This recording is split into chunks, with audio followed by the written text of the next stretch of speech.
Welcome to Free Thoughts. I'm Trevor Burrus. And I'm Aaron Powell. Joining us today is Kevin Currie-Knight, teaching associate professor at East Carolina University's College of Education. His new book is Education in the Marketplace, an intellectual history of pro-market libertarian visions for education in 20th century America. Welcome back to Free Thoughts, Kevin. Thank you, Trevor. Thank you, Aaron. Why write a book about doing the overview of pro-market libertarian ideas in education, I guess, and why write it now? Well, I've always been really interested in the idea that education, unlike other goods and services, is not only something the government funds, but is something that the government provides. And one of the groups that has been really interesting and very consistent in their criticism of government's role in education has been market libertarians. So people who believe that goods and services of all sorts should be given through the free market. Another interesting thing about that is that most libertarians, especially when they're kind of writing a theory of what a libertarian world would look like, education is a part of it, but it usually is like a chapter or a subchapter. So what I really wanted to do is take all of these little chapters and subchapters and small essays that these folks wrote and kind of synthesize them into a history. Like, how do all of these flow together? How are different people's arguments similar or different, or affected by their approach to libertarianism overall? Has education always been public education? No, it hasn't. Now, I guess I can limit my comments mostly to the United States because that's what the book is about and that's what I'm most familiar with. But really, education at what we would call the K-12 level, which is also itself a new idea, has generally been private up until, we'll say, kind of the early 1800s. So even in the northeastern states, where it was kind of a more, they were quicker to make it public education. It was very much a local affair, to the point where basically each town would get volunteers and stuff to raise a building on government land that would be a school, and the town would basically fund that school, but it would not be like it wouldn't be exclusively public. So there would be a lot of private schools potentially around an area, and people were still relatively free to kind of go wherever they saw fit. And even the early public schools were largely, I guess, organized and sustained by what we call rate bills, which are basically a way to say tuition. So it was maybe partially publicly funded by the town money, but each person who sent their children would send some sort of tuition.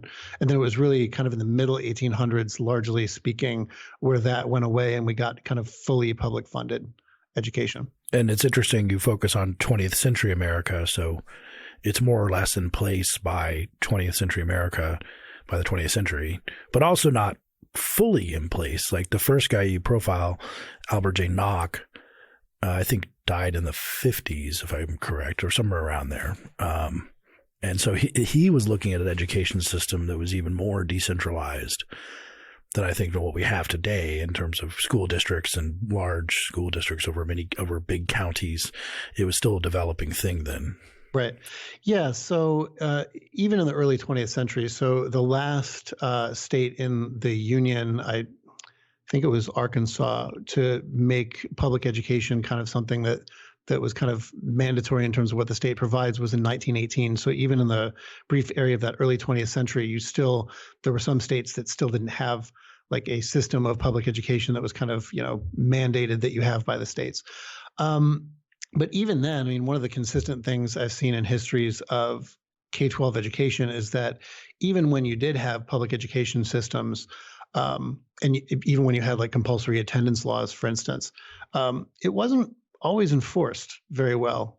States would kind of mandate compulsory ed laws, compulsory attendance laws, and wasn't terribly well enforced. I don't know quite when, I didn't get a sense for quite when states really started enforcing those laws. But so even when there was a public system, whether kids really went into that public system depends on the state that was trying to enforce those laws.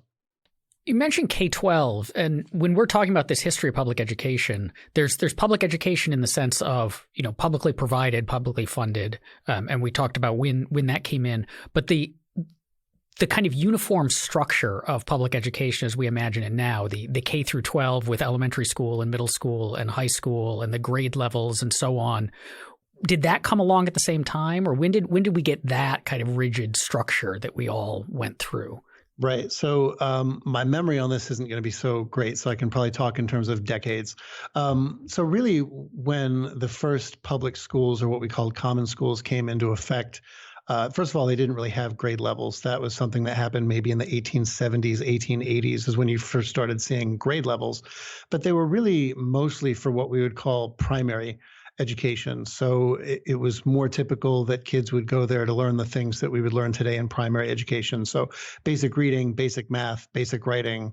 They would learn, how to, basic civics stuff, maybe. High school, my understanding is that high school came about next. That was in the early 20th century. And then when we kind of discovered or invented, depending on your perspective, the idea of adolescence in 1920s, somewhere around there, is kind of when middle school became a thing.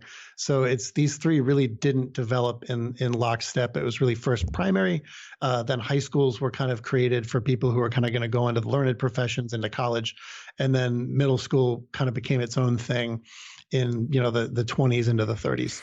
I like how you talked about inventing adolescence, because this is obviously very much tied up with how much wealth there is that allows kids to, say, not wake up at 6-year-olds to not wake up and milk the cows every day, and then go to school instead, and how long they can do that, whether or not you're going to school from ages 6 to 9, but then you're done, or you're going to go through teenagers and be able to lay about until you're 18.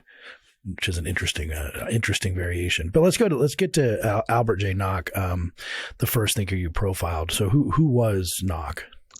Yeah, Albert Jay Nock was a writer mostly for newspapers and kind of news magazines.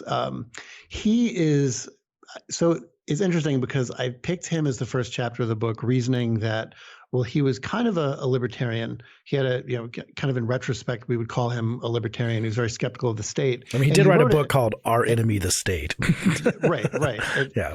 And of course, then he wrote a book on education called The Theory of Education in America. And I figured, okay, well, he's libertarian. He wrote a book on education. He must have very libertarian views on education. And as I researched, I realized that was kind of slightly a mistake.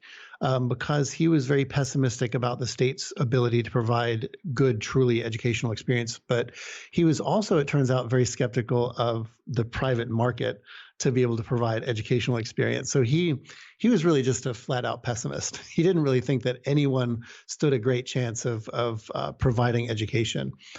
And the reason for that is we would call him an elitist. That's fair. And I think he would probably even agree to that term. Because he thought that education and training were very different things. Education was this thing that was very difficult to do. It was very hard won. You learn about kind of high culture, the best that's been thought and written. And he thought the government wouldn't be very good at providing that, because the government, especially in a democratic society, really caters to kind of what he would call the lowest common denominator. The bathos, I think, was the term that he used. So he thought that really the state could maybe provide training for people, but it wasn't going to provide education for the folks who were capable of it. But then he turns to the private market and says, well, okay, but the private market also has its own constraints, because you have to get people to voluntarily pay for your service. And if people have a choice between cheap and easy education that's not really education, it's more like just training, or an education that's really hard won and it's really difficult to obtain, people are going to pay for the cheap and easy. They're not going to pay for the difficult. So he thought that if there was a private company or private companies that came along and offered education, they probably wouldn't survive very long, because they would have a hard time getting customers. So this is why reality TV has better ratings than Masterpiece Theater. Right. It's funny because, he really in some ways is predating the arguments that are made by critics of private education today, because some critics will say that, well, private education can't be really good because it's going to cater to what people are willing to pay for, right? And people are going to pay for the cheap and the easy. So coming from an entirely different worldview as a lot of the critics today, he's making, in some ways, a similar critique of market education. But even as far away as he lived, America had quite a lot of colleges and universities, and presumably people were paying tuition for those. So doesn't that clash with the story he's telling? Yeah, it might. I mean, he believes, again, he's an elitist in the truest sense of the word. He really believed that there was a small minority of people who were capable of receiving and wanted to receive an education. So I don't know if he addressed that argument head on, but I think he would say something like, well, even those universities are really confined to a small part of the market because they can really only take a small part of the marketplace. On the normative side, though, should we be concerned with what he was concerned with? I mean, I don't doubt, as someone who's against public education, I don't doubt that the revealed preferences of consumers will not be in line with my desire to read Shakespeare and do some other high-minded things. But right. Is that something we should be concerned with? I think it's an interesting argument, and especially in light of the book, The Case Against Education by Bryan Caplan. And there's other books that have come to similar kind of arguments that argue that really the great value in education, especially at the college level, is in that credential.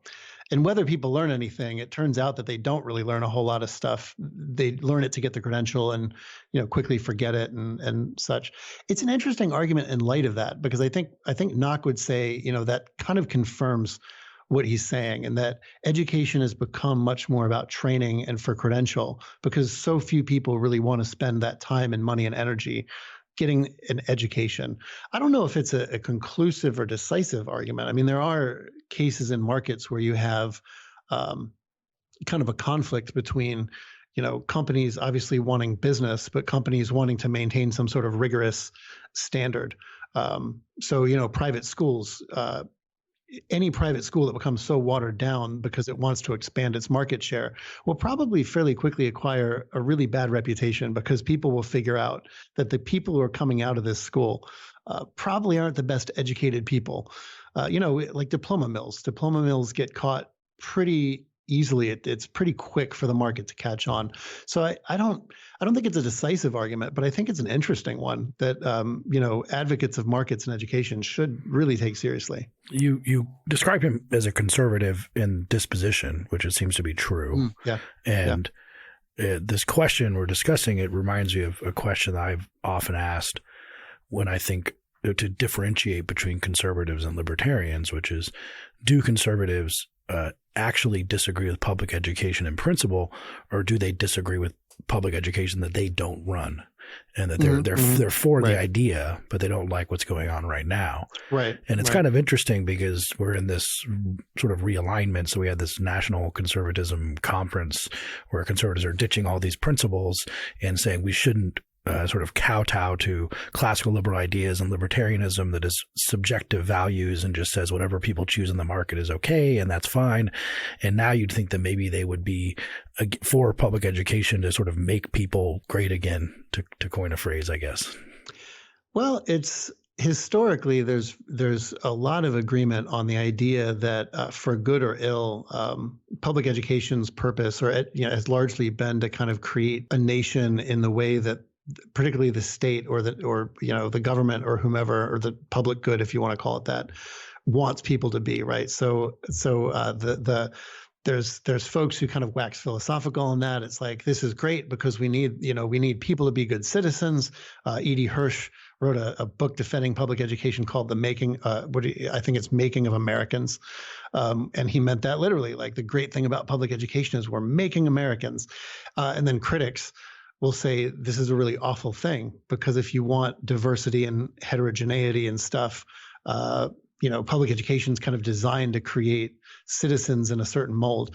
So I guess to get to your comment there, it's like it's interesting because most people jockey to try to get control of this institution, and they don't like the institution when it's doing things they don't think should be done, or molding people in a way they don't think should be molded. But then when they can get those reins of power and they can get a say in it, it turns out that what they really wanted was the institution to mold people the correct way.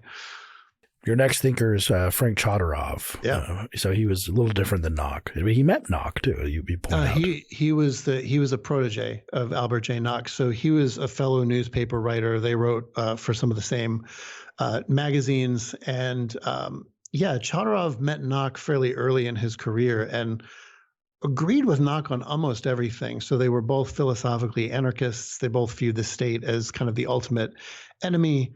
They were both pro-market, although Nock was a lot more tepid and cautious about markets than Chodorov was.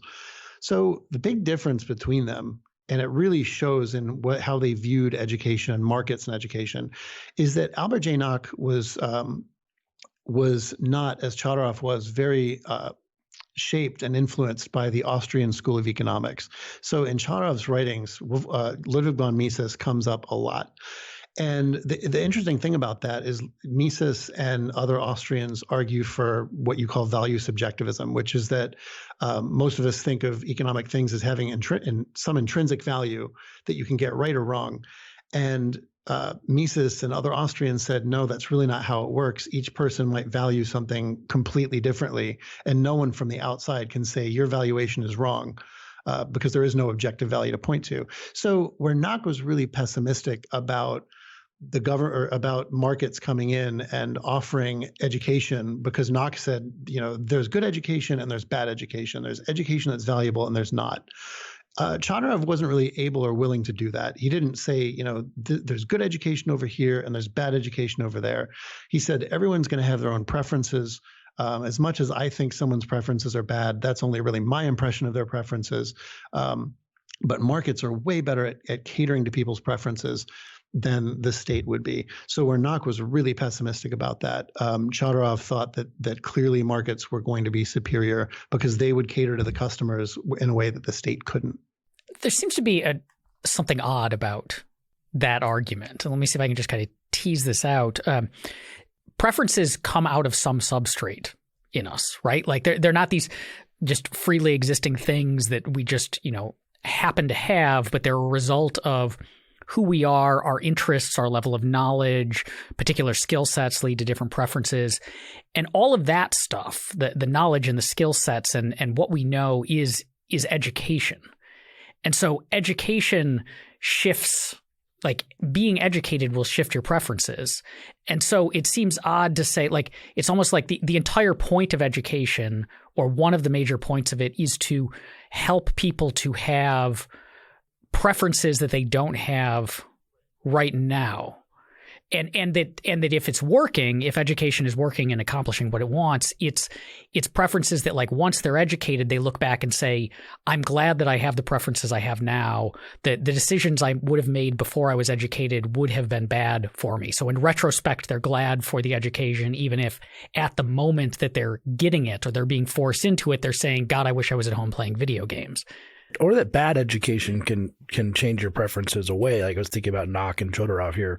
Like I know so many people who like hate Shakespeare because of how it was taught to them in ninth grade, or like never want to read a classic ever again, education, poor state education, changed our preferences away from these high-minded ideals that maybe if someone could get them excited about these things, they would pursue the kind of things that Nock wanted them to pursue. Right.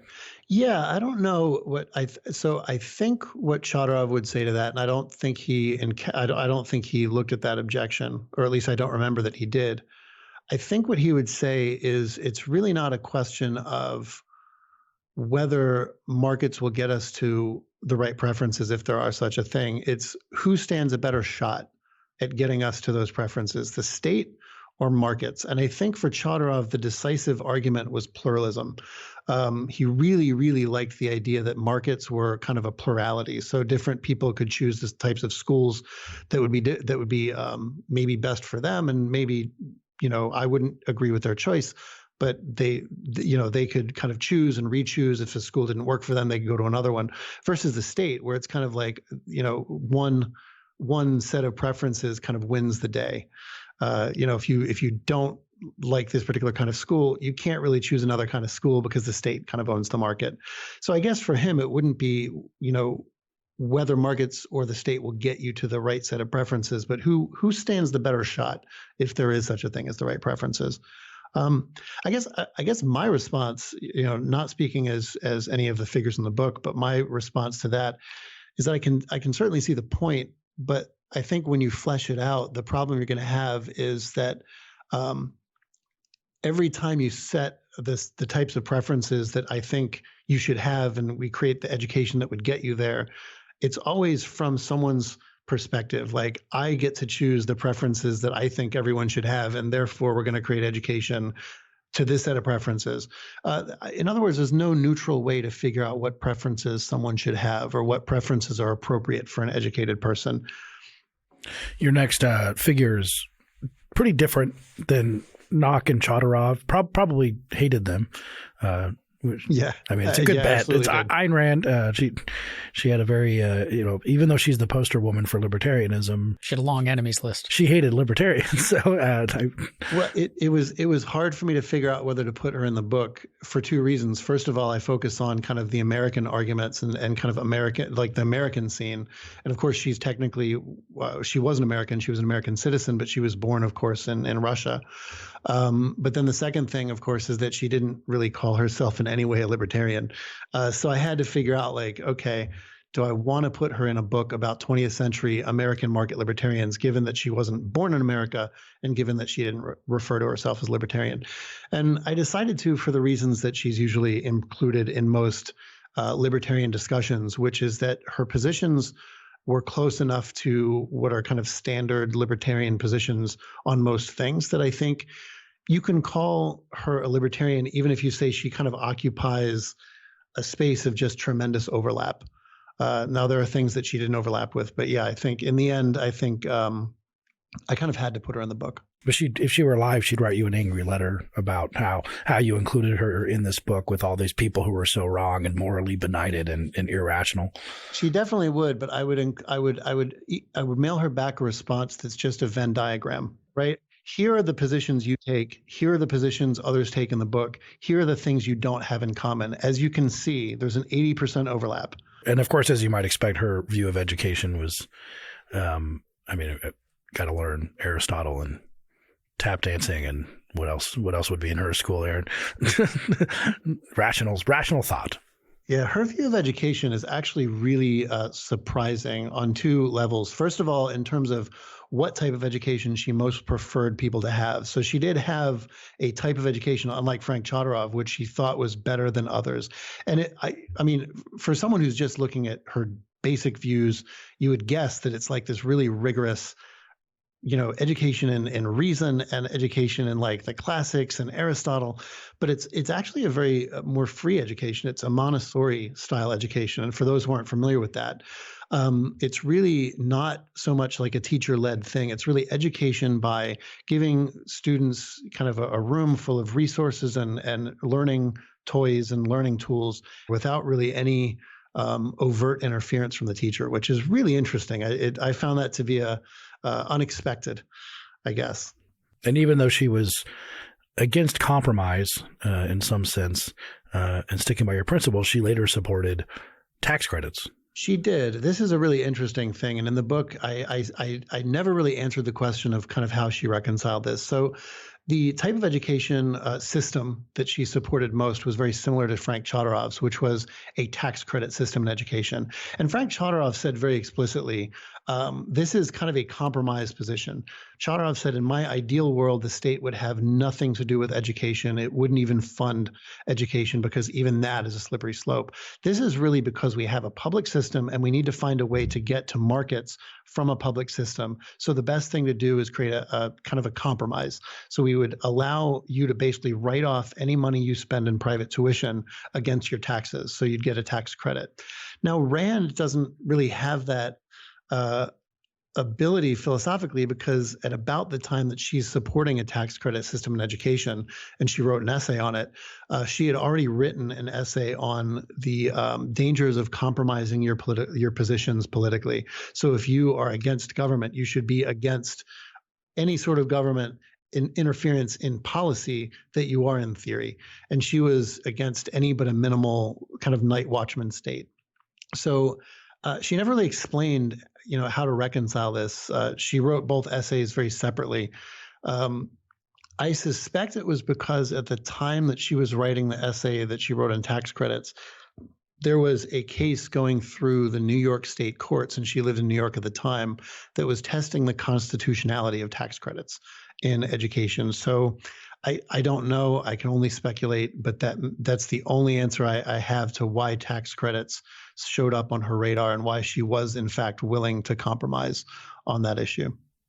And so next, someone else who didn't play well with others, Murray Rothbard. Yeah, and I start the book with Murray Rothbard. Actually, I start off with that anecdote, that thought experiment of his. So the thought experiment that he gives, and for those who don't know of him, he's an Austrian economist who was, unlike his mentor Ludwig von Mises, was an anarchist.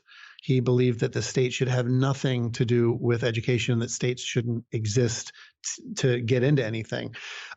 So I actually start off the book with a thought experiment of his because it's just the best way to explain how libertarians view education, and certainly is how he viewed education with the state interference. He said, imagine a news service, imagine American news service. And we say that, well, because everyone consuming news is for the public good, we are going to create a government news service, and we are going to allow private news services to exist, but everyone by law has to support with their tax dollars this public news service. And also everyone has to consume a few hours of public news a day by law. Everyone has to do this because it's in the public interest. So assume that we have that system. And you can consume private news if you want, but you have to get state permission. You have to write the state and get permission to consume private news in addition to your tax-funded public news. He says, everyone would have a problem with this. Everyone would see that this is a gross violation of freedom of conscience, of freedom of speech, of freedom to do what you'd like with your money because you're being compelled to support this organization. It's a dangerous tool for government to use for some sort of, potential like thought control or indoctrination. And he says, well, if you really look at it and the structure of public education, this is pretty much the system we have in place for public ed, right? So we have tax-supported public-run schools that kids have to go to, and they can go to private schools if they want, but they have to pay tuition, and they're not going to get their money back for the public schools. And we compel them by law to go to school, which essentially means you can go to the free public schools or the tuition-paid private schools. Any problem you have with that news service thought experiment, you should also be having with this, with the public education system. Does it make a difference that we're talking about children, though, who are either, they can't make decisions for themselves, or at least are, if you give them the opportunity to make decisions for themselves, they'll likely make ones that they will deeply regret later, and can't really, with the news service, you're talking about adults who can have the autonomy to pick and choose, but they're kind of at the mercy of their parents who might make bad decisions for them. Right. I think that most of the figures in the book, and certainly Rothbard, just thought that it made more sense if children are going to be in some sense coerced into a choice anyway, whether it's by the family or by the state, that it makes a lot more sense for the people who are closest to them, who have the most vested interest in them, to kind of make those choices rather than the state making the choice. But he did also wade into, and this is true about things other than education, the question of the rights of children, which is under-theorized by libertarians, to say the least, I would say. Yeah. It's a great credit to him that he did take this seriously. He wrote a really interesting essay on it. The essay was called Kid Lib. I think it's in For a New Liberty. His view of children's rights, I think, is problematic, but is at least he addressed the issue, and it does have its own level of sophistication. So he was writing at the same time that some children's rights advocates like Paul Goodman were writing books like Growing Up Absurd, and who was not a libertarian. Who was not a market libertarian. He was libertarian in more of a, I guess you would say, more of a socialist direction, maybe, but he wasn't like a pro-market guy. But Rothbard was influenced, I think, by some of what was in the air when people started talking about children's rights. So Rothbard came up with this idea that, okay, so children aren't owned by their parents. If they were owned by their parents, that would kind of be a certain form of slavery that libertarians should be against. But they're not entirely free, because they do rely on their parents. They live in their parents' houses. Their parents do a lot of things for them. So the best way I think he saw to reconcile these two positions, you're not owned by your parents, but you are in some sense, subordinate to your parents, is that we might want to think of children as analogous to like a sort of house guest who the parents choose to have in their home. And as long as the child chooses to remain in the parent's home, they kind of have to play by the rules of that home, just like any sort of house guest would. But he said at any time, if the child feels like they're being put upon, they're being abused, they're being made to do things that they don't want to do, they can leave, just like any potential house guest could leave. So he was for the right of children to run away if they wanted to find a new place to live, a new home, if they wanted to kind of start on their own. He was in favor of that. Of course, that becomes really problematic when you start talking about young kids, because unlike most house guests who come to your house have the resources to be able to leave, whenever they'd like to. Young children, it's an open question, whether they do. Right. And also, when I was 3, I left my family to go to the donut shop. And how long did that last? I think I made it like 3 blocks. Yeah, I left home maybe when I was 6 or 7, and I just kind of camped out in the woods until it stopped being fun, and then I went back home because I was really hungry. It's funny. It's like you're trying to get Hirschman in here. It's like, I'm going to exercise my right of exit because voice is clearly not working. I'm picturing Aaron with one of those like sticks with the bandana, where you hold over your shoulder, be like, I'm out of here, Mom and Dad. So, but I mean, to Rothbard's credit, it's first of all, again, he addressed the argument. He's trying to reconcile, like, we don't want kids to be slaves. We don't want them to be owned by their parents, because anything the state can coerce your child into, you can coerce your child into, and it's really not that different. So he wanted to figure out a way to kind of make that work. I don't know if it works, and especially because he's an anarchist, so it gets even more problematic because he doesn't have a way to enforce it. So let's say that I see that a child who's in the next door neighbor's house really wants to leave. I can't call the state because there is no state in Rothbard's world. And I can't go over there and just take the child, because for Rothbard, that would be an impermissible aggression on the family and the property rights and stuff like that. So it really becomes up to the child. And yeah, I mean, when you're 5 or 6, that's a really hard sell. On this house guest analogy, what's his view on the flip side of it? That the house guest can choose to leave at any time, so the kid can choose to leave at any time, but also the hosts can choose to kick the house guest out at any time. So does he have views on kind of parental obligations to their children? He does. And unfortunately, his position, because I think it's consistent with his position overall also, is that the parent has no positive obligations to the child. Now, I don't think he believes that most parents would just hear that and be like, oh, cool, I can stop feeding my kids. I think he believes that parental love will kind of win the day, that all but a few parents will decide to stop, feeding their kids or kick them out or whatever. But yeah, it is problematic because you can, there's certainly strong arguments to be made that if you have a child, and especially if it's your choice to have a child, that at some point you therefore owe your child certain things that would come to them just by virtue of you bringing them into existence. The writer that I should point out is actually, I think, a little bit more sophisticated, at least from my point of view on this, is another character in my book, John Holt, who's in a later chapter. Now, I don't mention Holt's view on children's rights in the book, but he actually wrote an entire book on children's rights that's really sophisticated. It's called Escape from Childhood.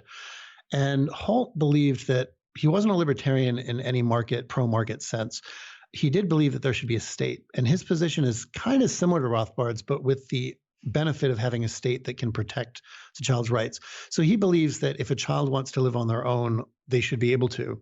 But he believes that what they can do is somehow get the state involved. So like a child protective services, maybe the child can find a way to get them involved, or a neighbor could find a way to get them involved. And then from there, the child could live on their own. And I believe he also suggests that the child should have the right to receive, if they'd like to, a guaranteed basic income, so that they can kind of, figure out a way to support themselves or find another family to live with or something like that. But, unlike Rothbard, Holt has a state that he can appeal to and say, well, the state can actually get involved and can protect the child's rights against the parents. And he didn't think that most children would en masse decide to move out on their own. He felt like it's a pretty sweet deal for kids to kind of live at home, because you get everything paid for, everything taken care of. But he did think that there would be kids who maybe were abused, didn't come from great households, who would actually choose to either live on their own or try to find some other family they can live with or something like that. But I think Holt's views are pretty sophisticated on children's rights. Well, you bring up Holt and Goodman and the other people that were theorizing education from a different ideological standpoint. And it kind of seems to me you have sort of 60s style reinventing theories of parenting in kind of a more hippie direction. Yeah. And of course, Rothbard sees that, and as he did in many parts of at different times in his career, he's like, now we need to align with the left. So that was before he decided he needed to align with the paleo-conservatives like 20 years later. But at that time, he's like, we need to align with the left on this stuff. We're on the same page. And that did not seem to be true. Ultimately, he dropped a lot of names on the left. He talked about, look, my views are really similar to, Paul Goodman's views. My views are really similar to Ivan Illich's views. The interesting thing, and I think I say this at the end of the chapter, is that when you look at the people who he names on the New Left, it says, I'm kind of like these guys. None of them really mentioned him at all. I don't know what to make of that, but it's kind of interesting because he kind of really wanted to align with this New Left view, especially on children's rights and educational issues. But none of the people he mentions really seem to want to align so much with him. I think Jennifer Burns in an interview I saw, she was the one who wrote the biography of Ayn Rand, Goddess of the Market. I think she said something to the effect of he kind of seemed to write himself into a lot of the history of these things, that there really wasn't a lot of evidence coming from other folks but him and his friends that he was really a figure in a lot of the things that he had mentioned. I don't know if that's true, but I know I came across that when I was researching the book, and that aligned with what I had seen with his writings on education. Now, the next one, we talked about two people who don't necessarily play well with others, Rand and Rothbard. But now you have Milton Friedman and Rose, of course, who did a little bit better, but took some cost for it. At the very beginning of your chapter on the Friedmans, you cite an interview with him that was Brian Doherty wrote for Reason magazine in 1995, where Milton Friedman was asked about Murray Rothbard. He said, I had some contact with Murray early on, but very little contact with him overall. Partly this is because whenever he's had the chance, he's been nasty to me in my work. Which I think is interesting. And then on Rand, he said she was utterly intolerant and dogmatic person who did a great deal of good, but I could never feel comfortable with her. So he kind of tried to chart a middle road here. I mean, the reason he and Rand and he and Rothbard didn't play well together, beside the respective temperaments of everyone involved, was that he was kind of a consequentialist. I mean, he was really kind of an economist in the sense that most of us think of today, where it's really about figuring out what policies work best for the general good or whatever that is, rather than starting from some kind of controversial ideological principle and going from there. So he didn't really talk about, individual rights in the same way that Rothbard or Rand did. Not that he was against individual rights, but it was more like, look, I'm trying to figure out the positions that are going to work best for everyone involved on some sort of utilitarian calculus. Individual rights, property rights, things like that are justified insofar as they serve that purpose. And he's the most well-known advocate of vouchers. I think a lot of people learned about vouchers from him. Yeah, absolutely. And one of the interesting things is that, when I was thinking about this book on libertarianism and market libertarianism, libertarians overall haven't had a huge impact on the school choice debates, but they did produce the guy who's been probably the single most well-known advocate of school choice, at least in the United States, if not the world. So it's that right there is an argument that they've had some importance. You mentioned, we talked about tax credits earlier with people. Why the move from tax credits to vouchers? Yeah, well, so the difference for those who don't know is that tax credits is really about the state giving you money only after the fact, right? So you spend money on tuition, you send in your tax receipts during tax time, you get that money back. You would get a tax credit if you spent more than you paid in taxes. Vouchers work a little bit differently. Vouchers are the state collects tax money first, then divides it up by child, and then every family gets the amount of money per child an equal amount of money per child. I don't think Friedman really addressed why he preferred vouchers to tax credits. I think that he had toyed with the idea of some sort of voucher system in other cases, and kind of education just came up and he just applied those principles. to education, but I don't think there was any like reason he gave for why he supported vouchers over tax credits. I can think of some reasons why it would make sense to support vouchers over tax credits. The first being that oftentimes, especially families that are more vulnerable economically, might need that money before they can actually pay tuition. So I think there was, some faith with Chodorov and Rand that families could scrape together money to give tuition and then kind of get the tax rebate afterwards. Whereas I think, there's a case to be made that it actually might be better for some families to get that money first and then spend it afterwards. But Friedman was, as an economist, as a consequentialist, as you said, he in Capitalism and Freedom, he talks about positive externalities or neighborhood effects is the words he uses, endorsing a view of education as like not as almost a public good or have at least so many positive externalities that the state should be subsidizing it. But he also is not into for profit, at least in the early days. But then he changes. I find this to be probably my favorite part of the book is the changing from what he believed in 62 to what he believed in free to choose and thereafter about how much the government should actually be involved in this. Yeah. So in the earlier book, you're right. A lot of his justification for state spending was that everyone should get a voucher. It was roughly of a similar amount too. Everyone should get a voucher of a similar amount because education has positive externalities. So when everyone is educated, everyone else benefits. And when no one is educated, everyone else pays certain costs, whether they're crime enforcement costs or whatever. So his argument was really that everyone should get a certain voucher so that everyone can afford education because it benefits everyone else that everyone gets education. And so he was influenced by E.G. West, who was a British economist, most famous for a book called Education in the State. And in that book, West looked at both the English scene and the American scene and said, really, it's honestly, historically, it's been the case that most people have been able to and willing to afford education privately, even if they don't get state support for it. It's really only the very poor who have had a problem, scraping together the money to do education. So by the time, 15 so years later, I think, by the time Free to Choose comes out, the Friedmans have kind of changed their position because they believe, influenced by West, that the majority of people, if they weren't given a voucher, would probably still be able to scrape together the money to send their kids to school. And it's only the very poor that would really need the help. So Friedman, like all the other market libertarians, really wanted to minimize the state's involvement to whatever was absolutely necessary. And if it's not necessary to support middle-class families with a voucher, then don't do it because that's going to lead to a slippery slope. So it really may just be the very poor. And that's what he endorsed. And finally, he kind of works within the Friedman paradigm.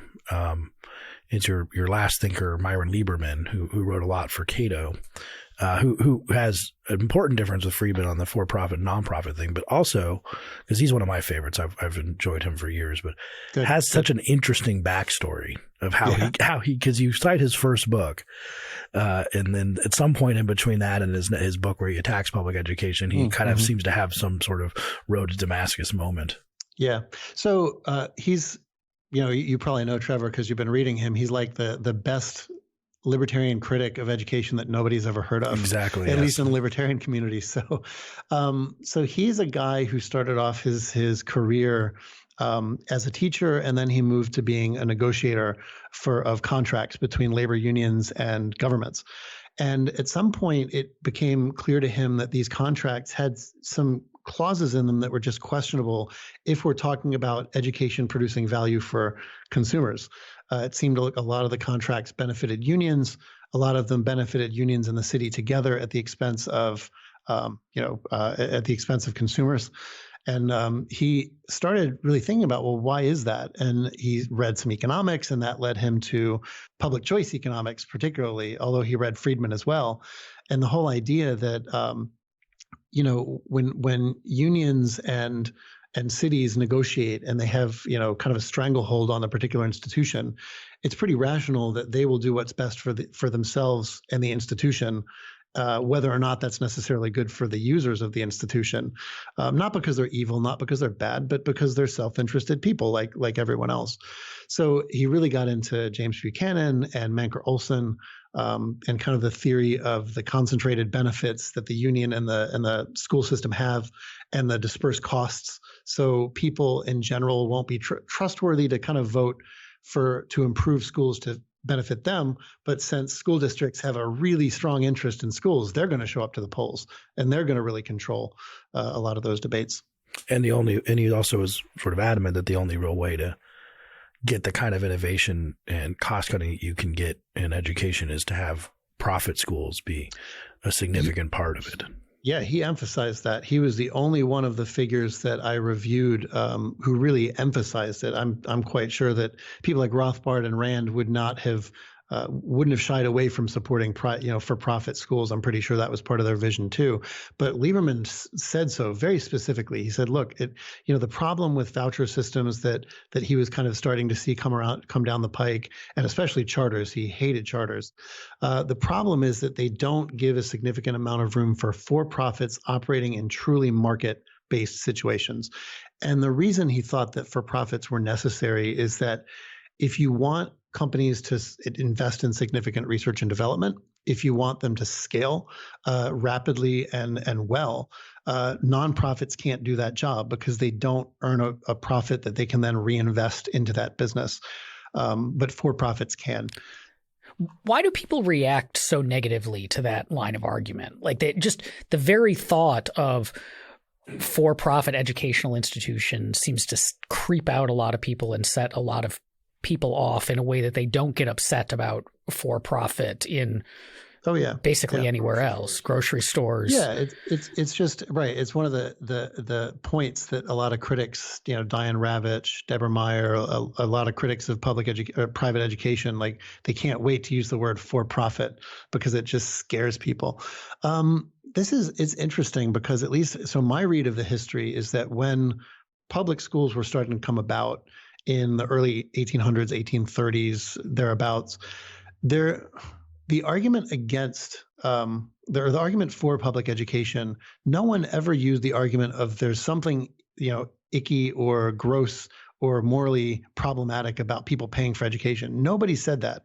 The arguments for public education were things like, we want to make sure that everyone can be educated to the same quality, and we want to make sure that everyone can be educated in the same spaces, so there aren't like these rich schools and poor schools. But no one ever said it's problematic for people to pay for education. Like I had mentioned earlier, in fact, public schools for a long time were supported in large part by what we call rate bills or private tuition. So even in the early years of public education, you had kids and families paying, and nobody had a problem with that. I don't know. I think what's happened is we've gotten used to public schools. We've gotten used to school being a government institution that you don't have to pay for in the same way like a direct payment where you pay for service. You pay through the back door, which is easy to kind of forget about, right? You pay your taxes and then you forget that it's really, you're still paying for that service. So I think we've just gotten used to this is a thing you don't pay for. This is a thing, and that becomes this is a thing that it's wrong to pay for, that it's wrong to have to pay for. Well, but that's that's on the consumer side, that it's wrong to have to pay for it. But there seems to be a very strong attitude among many who oppose markets in education that there's a corrupting influence to making a profit off of education, that the very existence of the profit motive will cause these schools to do bad things. Right. Yeah, that's a hard one. I've never really been able to kind of sympathize with that argument, but it's tough because what I would say in response is that there's a lot of money that's flowing through the public system. A lot of people are getting paid in the public system. Just because no one's making a profit, meaning there are no stakeholders who expect returns on an investment, doesn't mean that a lot of people aren't getting paid for that service. It just means that it's coming directly out of the budgets. And I don't know I don't know what the difference is. I don't know what the difference is that people have in their head between expecting a return on your investment as profit versus getting paid out of these budgets. Like, you're still getting paid. So if there's a corrupting influence in the private system, You could just as easily argue there's a corrupting influence in the public system. I think it's just that we've gotten used to it. Like I said before, I think it's just that we've gotten used to this idea that, okay, well, money isn't directly changing hands in this system, and therefore there's something wrong about that. I wonder if there's partly a connection to if there's profit to be made, then profit is what we will want to make. And so if I'm a teacher who because yes, teachers, contrary to what many people will tell you, public school teachers are actually paid quite well, especially if you factor in like the level of the benefits that they receive, and that they get summers off. But so they're earning money, but their money is to some extent divorced from how much money they're bringing in, right? And so their advancement then is either it's largely based on seniority, but it's like they can just set about doing their job, and their values are to educate kids to the best of their ability. And so they're in the classroom and they can do that. But if you introduce a profit motive, then the incentive either to them as individuals or, from on high becomes your job is to, yes, we want to educate kids because that's why people send their kids to our school. And, so the more they think are getting educated. But if you can find ways to do things to cut corners or manipulate to drive up that profit margin, that becomes a motivation now that wasn't present under the nonprofit setup. I'm thinking about rainmaker teachers. Yeah, you can bring in as many kids as fill up the class. Yeah, I can see that. It's to add to that. It's interesting too, because you talk about for-profit and healthcare and people say we're going to be harvesting the organs of poor people or something, or, just willfully taking away healthcare from them. But if you're kind of warehousing kids and sort of putting them into huge sort of assembly line situations, which is what for-profit might do, I'm not sure, in order to educate them, it's hard to imagine to me what would be totally wrong with that, unless you have some Albert Jay Nock in you that says, the for-profit's going to make them just have a class about, reality television and all this trashy stuff, because that's what Fortnite will be half the day. Yes, because that's what the kids want. They're going to learn Fortnite and Minecraft and then come home and they're not going to be educated. And that's what for-profit will bring. Yeah, I guess it depends on what you think is going to get you the best chance of profit. I don't know if I put it in the book, but there was a quote that I ran across from Myron Lieberman that sticks out to me. It went something like this: those who worry about efficiency and like the dangers of making schools efficient have never had to deal with budgets, have never had to deal with like a company where you have to manage the costs versus the expenditures. Efficiency is actually a good thing, and it doesn't just mean lowering costs. So when I hear people in education spaces talk about how we can't worry about efficiency, they always talk of efficiency only as lowering the costs. And not getting that more output for less input, yeah. Which of course Lieberman points out that one of the factors in bureaucracy seems to be less output for more input as you grow all these things together. So can we synthesize anything from these 7 thinkers? And we've also brought up some of the people like John Holt, who also wrote about education. Or maybe the point is not to synthesize, but is there some sort of overall lesson we can learn from this? Well, I think the lesson that I would like people to take away from it, which is one of the reasons I actually started researching this book, is it's fascinating how many ways there are to come at a school choice position. So, Ayn Rand and Murray Rothbard came at a school choice position really based on like a strong belief in natural rights. And Frank Chodorov was really enamored with the idea of pluralism, right? So he came to school choice because he thought it would really foster a really pluralistic environment where people can go to the schools that best suit them. And, Milton Friedman did it under a more utilitarian calculus, and Myron Lieberman did it for a public choice reason. States are just, even the best well-meaning states are plagued by bad incentives in a way that he argues private companies wouldn't be. So I think, to me, again, in education spaces, I see a lot of folks talking about school choice as if it's like this one thing. It's motivated by a desire to segregate the rich from the poor, and it's motivated by, the desire to kind of like enrich capitalists, and it's motivated by a corporatist kind of neoliberal agenda. And I guess the figures in this book don't really agree on the rationales for it. They agree on the basic position, and they disagree on how to implement that position, like what level of government is involved. But they completely disagree about the justification for it and what the value is of it.